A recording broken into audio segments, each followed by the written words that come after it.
মা এরে শোনা এটা মা তোমার বৌমাকে ঘরে তোলো। ও হরে একটা লক্ষ্মীর মতো বউ এনেছে ঘরে। আয় মা ঘরে আয়।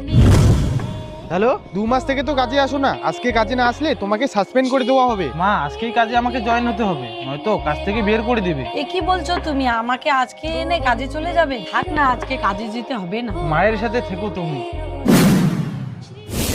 1 মাস পর। কি হলো বৌমা? জানি না মা, শরীরটা খুবই খারাপ লাগতেছে। ঘরে চলো বৌমা, তোমার বিশ্রামের প্রয়োজন আছে। এই কোন পাপ আমার ঘরে আসলো? এই পাপ আমার সহ্য হচ্ছে না। এভাবেই কিছুদিন কেটে যায়। কিরে তোকে কি ঘরে রাখার জন্য এনেছে? এমনিতে একটা কলঙ্ক নিয়ে আছিস আর বাড়ির কাজ করবি না। না মা, এটা পাপ না। সবসময় শুধু কাজ আর টাকা নিয়ে থাকে। দাঁড়া আজকে। আরে তোরা ভালো করে কাজটা করতে পারিস না, এগুলো গিয়ে ওখানে রাখ। নাম বল। কিরে তুই কি বিয়ে করে নিয়ে এসে শুধু কাজ কাজ নিয়ে থাকবি?